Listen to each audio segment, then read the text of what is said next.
एक गरीब परिवार रहता था। उस परिवार में रामू और उसकी बीवी सीता उसके बेटे चिंटू के साथ रहते थे। उसी गांव में एक तोता भी रहता था। उसका नाम था रघु। वो किस्मत का धनी था। जहां भी जाता वहां किसी भी चीज की कमी नहीं पड़ती थी। एक दिन रघु उड़ते उड़ते उस गरीब परिवार के घर गया। रघु सोचता है, अरे वाह, लगता है यहाँ आज बहुत अच्छा खाना मिलेगा।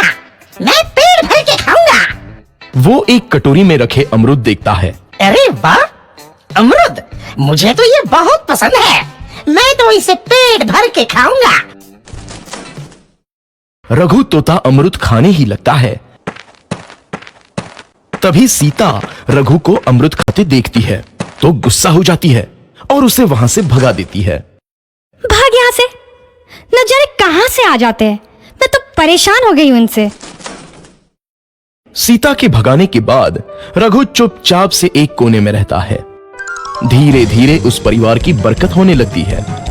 एक दिन रामू और सीता खाना खाते वक्त बातें करते हैं। आजकल हमारी बहुत तरक्की हो रही है, काम भी अच्छा चल रहा है। रामू कहता है। इस पर सीता कहती है, सच कहा, भगवान हमेशा ऐसे ही हम पर मेहरबान रहे। बेटा चिंटू भी कहता है, पिताजी, मुझे खिलौना लेके दो ना, मेरे सभी दोस्तों के पास है। रामू कहता है, ठीक है, जरूर लाऊंगा। सीता कहती है, कितने खुश है सब, मेरे परिवार को किसी की नजर ना लगे। एक तरफ ऐसी बातें होती हैं तो दूसरी तरफ रसोई में रघु तोता भी अमरूद खाते रहता है। मजा आया, अमरूद खाया, मजा आया, अमरूद खाया, मजा आया। तभी सीता रसोई में आती है और रघु तोते को अमरूद खाते देख बहुत गुस्सा होती है। सीता रघु को बाहर निकालने के लिए पिंजरे में अमरूद रखती है। रघु जब अमरूद खाने लगता है तो पिंजरे का दरवाजा बंद हो जाता है और वो उसमें फंस जाता है। मुझे बाहर निकालो, मैं यहाँ फंस गया हूँ, मुझे बचाओ। अगले दिन सीता पिंजरा उठाकर बाहर दूर उस रघु को छोड़ देती है। रघु के जाते ही उनके घर आई बरकत धीरे धीरे कम हो जाती है। उन्हें बहुत घाटा होता है। सीता कहती है, ये क्या हो रहा है, अचानक इतना कैसे बदल गया? अभी तक तो सब कुछ अच्छा चल रहा था। रामू कहता है, लगता है भगवान हम पर रूठ गए हैं। चिंटू भी कहता है, लगता है अब मुझे खिलौने भी नहीं मिलेंगे। और वो रोने लगता है और बाहर चला जाता है।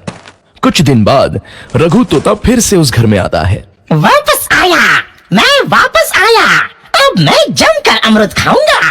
रघु सीधा रसोई घर में चला जाता है और अमरूद खाने लगता है। कुछ देर बाद सीता रसोई में आती है और रघु को देख कहती है, एक तो घर में पहले से इतनी दिक्कत चल रही है और ऊपर से ये तोता मुझे और परेशान कर रहा है। सीता रघु को वहां से भगा देती है। रघु उड़कर किसी कोने में छुप जाता है। कुछ दिन बाद धीरे धीरे उस घर की बरकत वापस आने लगती है। काम भी अच्छे से चलने लगता है। एक रात जब रघु तोता अमरूद खाने जाता है तो पिंजरे में फंस जाता है। ये लोग आखिर चाहते क्या हैं? एक तोते को शांति से अमरूद खाने क्यों नहीं देते? मैं कौन सा चोरी कर रहा हूँ? बस अमरूद ही तो खा रहा हूँ। तभी रामू वहां आता है और पिंजरे में रघु तोते को देख उसे बाहर छोड़ देता है। ये तोता भी कितना जिद्दी है, बार बार वापस आ जाता है। जैसे ही रामू रघु को छोड़ देता है, अगले दिन से फिर से उनके घर की बरकत जाने लगती है। काम में घाटा होता है। किसी को समझ नहीं आ रहा था कि ऐसा क्यों हो रहा है। रघु तोता घर आता है तो अचानक बरकत आती है और जब रघु तोता को बाहर निकालते हैं तो बरकत चली जाती है। एक दिन सीता रघु तोते के घर आने और बाहर जाने की स्थिति पर नजर रखती है। ये तोता जब भी घर आता है तो घर में बरकत आती है और जैसे ही ये घर से बाहर जाता है तो उसी के साथ बरकत भी चली जाती है। कहीं ये जादुई तोता तो नहीं है? अगली बार जब ये तोता घर आएगा तो मैं इसे कहीं नहीं जाने दूंगी। सीता रघु का बहुत इंतजार करती है लेकिन रघु तोता दोबारा उस घर में कभी नहीं आता।